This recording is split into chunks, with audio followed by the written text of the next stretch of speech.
गुरु रविदास महाराज की जय। गुरु रविदास महाराज की जय। सनातन धर्म की जय। सनातन धर्म की जय। भारत माता की जय। भारत माता की जय। गुरु पूर्णिमा के पुण्य अवसर पर गुरु रविदास महाराज के इस पावन स्थल पर बाजार से हमारे बहुत सी गणमान्य हस्तियां यहाँ पर आई हुई हैं। हमारे बुजुर्ग मस्तनाथ योगी जी हैं, अशोक कोतवाल जी हैं, अशोक सरपंच जी हैं, अपने गुप्ता साहब हैं, वेद जी हैं, यहाँ पे स्टील जी हैं, हमारे बीडीसी के पूर्व चेयरमैन ओमी जी हैं, यहाँ की जो कमेटी है कृष्णलाल जी और इनके साथी हमारे बुजुर्ग जो इस सभा के प्रधान हैं, यहाँ पर आई हुई मेरी माताएं, बहनें, बच्चियां, आप सब लोगों को आज के इस पावन अवसर पर ईश्वर से मैं ये प्रार्थना करता हूँ कि आपका भविष्य उज्जवल हो, आपकी संतानें ठीक मार्ग पर लगे, सही रास्ते पर लगे और अपने घर परिवार और इस समाज के साथ साथ इस देश के लिए भी कुछ न कुछ योगदान करें। साथियों, यहाँ पर हमारे पूर्व वक्ताओं ने बहुत सारी बातें गुरु रविदास महाराज या अपना अपना गुरु होना चाहिए उस बारे में यहाँ पर बहुत सी बातें हुई। साथियों, मेरा मत तो यह है कि जिस भी भाई बहन के माँ बाप जिंदा हैं, जिस भी भाई बहन के अपने उस्ताद जिंदा है, तो उनको तब तक तो उन्हीं को गुरु मानना चाहिए जब तक वो जिंदा है। उनकी सेवा करनी चाहिए, उनका मान सम्मान करना चाहिए और उनके लिए हम जितना भी कर सके तो वो करना चाहिए। तो उसके बाद जैसे बताया गया कि जीवन को सफल करने के लिए हर एक इंसान का कोई ना कोई गुरु होना चाहिए और ऐसे हम सबके कई गुरु हुए हैं। भारत जो है गुरुओं का देश है, देवताओं का देश है और लोग किसी न किसी के साथ जुड़े हुए हैं। ऐसे ही अपने गुरु रविदास जी महाराज थे और यहाँ पर एक बात आई कि ये जो एक समय में एक व्यवस्था को चलाने के लिए एक सिस्टम को खड़ा किया गया था, बाद में उस सिस्टम का दुरुपयोग हुआ, उसको बिगाड़ा गया, जिससे हम लोग कमजोर हुए, जिससे हम शक्तिहीन हो गए और बाहर की ताकतों ने, बाहर के देशों ने हम पर कई साल राज किया। साथियों, इतिहास गवाह है कि जो जो कौमें, जो जो समाज इकट्ठे रहते हैं, एक दूसरे का मान सम्मान करते हैं, उनकी कभी हानि नहीं होती, उनका कभी नुकसान नहीं होता, वो निरंतर प्रगति करते हैं। लिहाजा हम सब लोगों को अपने सनातन को बचाने के लिए जो हमारे सनातन में जो संदेश दिया गया है कि हम जहां भी हों, जैसे भी हों, ये कलयुग है। कलयुग में कहते हैं कि मिलकर जो ताकत है, आप बिना शक आपको कुछ नहीं आता है, आप दिन में एक बार अगर 10 आदमी खड़े होकर कोई भी जॉब करेंगे, कोई भी कामना करेंगे, तो कहते हैं कि इस कलयुग में भगवान 2.5 घड़ी में प्राप्त होते हैं। तो हमारे जो पूर्व जो लोग थे, जो बड़े बड़े संत महात्मा थे, जो हजारों वर्ष की तपस्या करते थे और उसके बाद उनको भगवान की प्राप्ति होती थी। हमारे गुरु रविदास महाराज की बात मैंने सुनी है, आपको भी याद होगा कि जब कोई पंडित जी गंगा मैया को स्नान करने के लिए, दर्शन करने के लिए वहां जा रहे थे, तो संत रविदास महाराज जी ने भी कहा कि मेरी तरफ से ये कंगन जो है गंगा मैया को भेंट करना चाहिए। तो उन पंडित जी ने कहा कि मैं कहाँ रहा पंडित में आपकी ये क्यों लूंगा, आपकी कौन स्वीकार करेगा। तो रविदास महाराज जी ने अपने सच्चे मन से गंगा मैया को अपनी जो साथ में वो पानी की होती है तो उसमें से उनको जब पुकारा तो गंगा मैया ने वहां से अपना हाथ निकाला और उन्होंने अपनी वो कंगन जो है वो माँ को वहां भेंट की। तो ऐसे ऐसे हमारे गुरु हुए, हम उनकी संतानें हैं, लिहाजा हमें इधर उधर भटकने की जरूरत नहीं है। आज हम देख रहे हैं कि बहुत सारे लोग कोई इधर के गुरु बना रहे हैं, कोई उधर के गुरु बना रहे हैं, कोई, हमें किसी से विरोध नहीं है, हम किसी के खिलाफ नहीं है, लेकिन मेरा ये मानना है कि हमारा सनातन जो है उससे बड़ा कुछ नहीं है। हमें उसी में रहकर जो हमारे सनातन ने हमें बनाया है, जो हमें बताया है, सिर्फ आवश्यकता है कि हम इस कलयुग में इकट्ठे होकर भगवान का जाप करें, भगवान का सिमरन करें। मैं आज के इस शुभ अवसर पर आपको यही कहना चाहूंगा कि जिस तरीके से आज हमने यहाँ पर भजन किया, भजन मंडली की माताओं बहनों ने सबने मिलकर यहाँ पर भगवान की स्तुति की, तो ये हमें ये आदत डालने के लिए ये आज का कार्यक्रम है। यानी कि ये कार्यक्रम हमने खाली रविदास जयंती या गुरु पूर्णिमा पर नहीं करनी है, बल्कि हमने हो सके तो रोज करना है। अगर रोज नहीं कर सके तो कम से कम हफ्ते में एक दिन हमने चुनना है, चाहे वो मंगलवार हो चाहे कोई भी वार हो। उस वक्त हमने यहाँ पर इतना खूबसूरत स्थान है, भगवान के शरण में आकर अगर हम प्रार्थना करेंगे या स्तुति करेंगे तो जो ये इस वक्त अशांति बनी हुई है, जिस तरीके से आप देख रहे हैं कि ऊपर वाले का प्रकोप है, कितनी देर से यहाँ पर बारिश नहीं हुई है, वातावरण बिगड़ रहा है, और इस वातावरण को ठीक करने के लिए हमें जरूर यहाँ पर इकट्ठा होना चाहिए। और इस वातावरण को जो हमारे सनातन में है कि हम पेड़ों को भी पूजते हैं, हम नदियों को भी पूजते हैं, हम पहाड़ों को भी पूजते हैं, तो इस अगर वातावरण को ठीक करना है तो हमने इन पेड़ों को भी बचाना है, इनका भी संरक्षण करना है। हमने जो पोल्यूशन आज की डेट में जो बड़ा है, जो पॉलीथीन का अंधाधुंध इस्तेमाल हो रहा है, हम जहाँ पर खाली जाते हैं और बाजार से पॉलीथीन में सारी चीजें लाते हैं और उसके बाद उसको जो है गांव की जहाँ से एंट्री है, जहाँ से हर आदमी ने आना जाना है, सारे गांव वाले उठा के अपना जो कचरा है वो वहाँ पर रखते हैं। ये बहुत ही दुर्भाग्यपूर्ण है।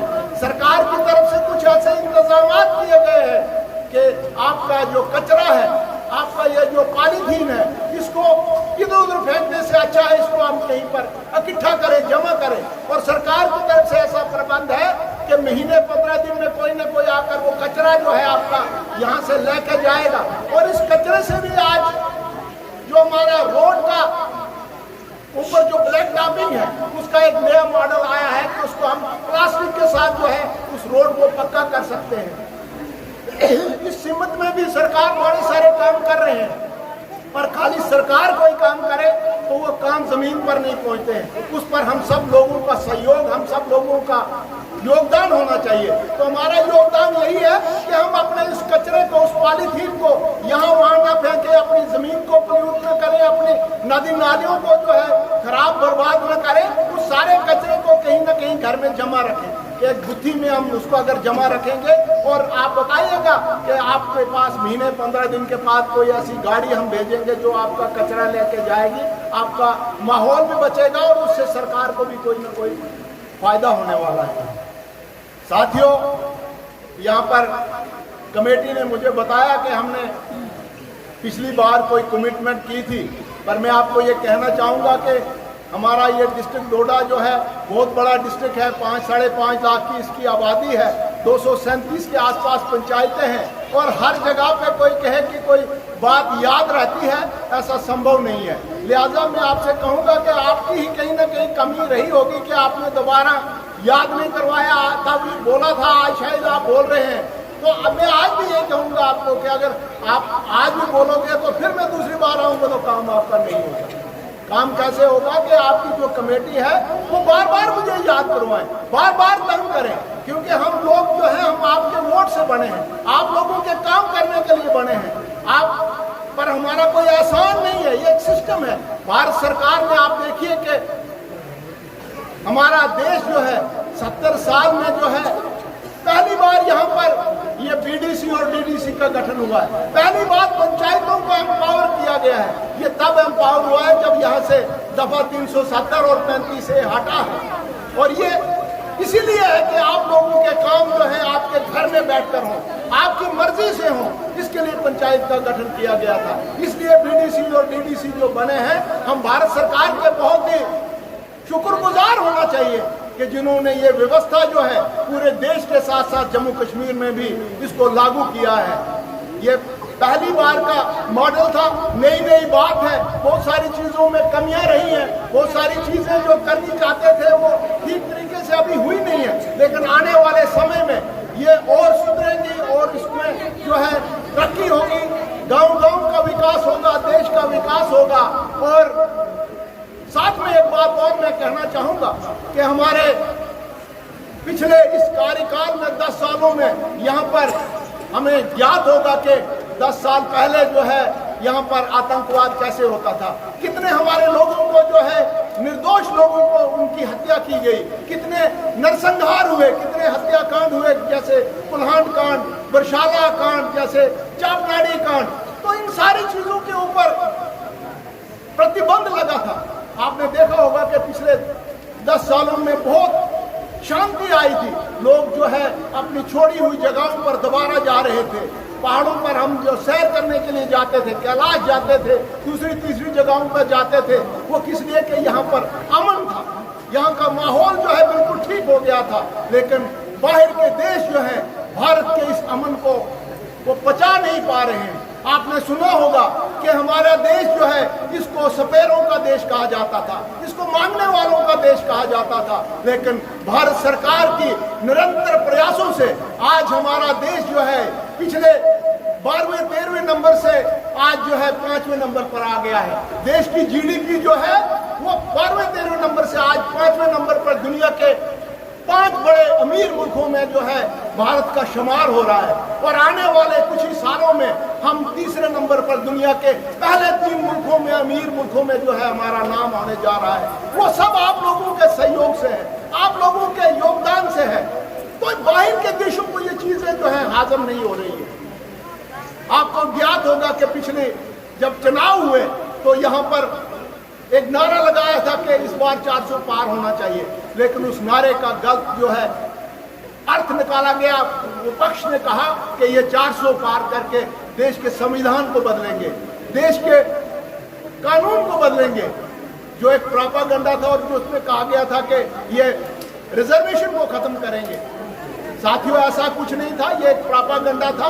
अगर आप लोगों ने पिछली बार 303 सीटें नहीं दी होती तो 370 खत्म नहीं होता। आपने 303 सीटें नहीं दी होती तो राम मंदिर नहीं बनता।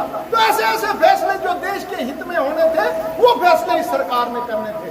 लेकिन विपक्ष जो है इस चीज को पचा नहीं पा रहा है। खाली विपक्ष नहीं, बाहर के देशों ने इस इलेक्शन में जो है यहाँ पर भाग लिया, पैसा भेजा और उन्होंने कहा कि जैसे कैसे करके हमने मोदी को उठाना है, जैसे कैसे करके हमने इस देश को फिर उसी स्थान पर लेना है। लेकिन मैं सल्यूट करता हूं कि आप लोगों ने यहाँ पर भारतीय जनता पार्टी को जितवाया है, यहाँ से हमारे प्रत्याशी को जो है तीसरी बार जितवाया है और केंद्र में फिर मोदी जी की सरकार बनी है। हमें पूर्ण विश्वास है कि ये जो छुटपुट घटनाएं हो रही हैं इनको जल्द से जल्द हम खत्म कर रहे हैं। देश की सरकार इतनी सक्षम है कि इनको ज्यादा देर चलने नहीं देगी, लेकिन उसमें आप लोगों का भी सहयोग चाहिए, आप लोगों को भी सजग रहना है। हमने वीडीसी बांटी है, हमारी अगर कहीं पे कोई वीडीसी की कमी है तो आप हमें बताइए, हम उसको स्ट्रेंथन करेंगे, उसको दोबारा और हल करेंगे। लेकिन काम जो है वो आपने करना है, नौजवानों ने करना है, माताओं ने, बहनों ने करना है और आपस में हमारा तालमेल जो है एक दूसरे के साथ बना रहे। कोई भी इंफॉर्मेशन हमें आती है, सटीक इंफॉर्मेशन आप हमारे माध्यम से या किसी अपने माध्यम से कंसर्न एजेंसीज को अगर देंगे तो हम जल्द से जल्द इसमें कामयाब होंगे।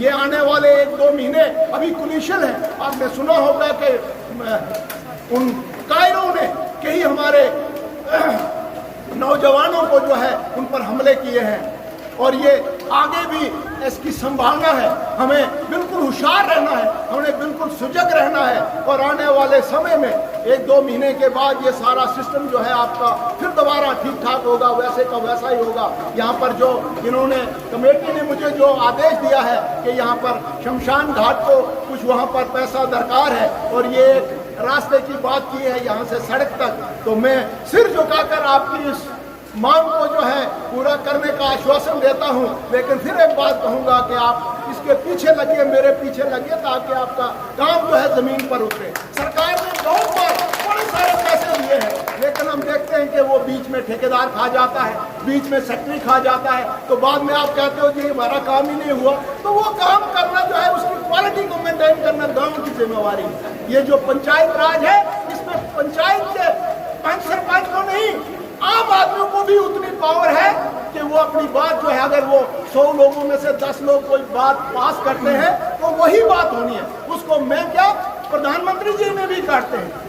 पंचायतों को इतना एम्पावर किया गया है, लिहाजा आने वाले समय में जिस तरीके से इन पंचायतों में महिलाओं की भागीदारी बनाई है, एक रिजर्वेशन जो है बनी है कि एक पंचायत में अगर 10 लोग हैं उनमें से 4-5 महिलाएं होंगी। एक ब्लॉक में अगर 30 पंचायतें हैं तो उसमें 10 पंचायतों की सरपंच महिलाएं बनेंगी। आज आपने देखा होगा कि हमारी बीडीसी में जो है 17 में से 5-6 महिलाएं थी। हमारी जो डिस्ट्रिक्ट गवर्नमेंट की कौंसिल है उसमें 14 लोगों में से 4-5 महिलाएं हैं। तो आने वाले समय में इस सरकार का ये भी है कि महिलाओं को भी उतना अधिकार जो है वो देना है।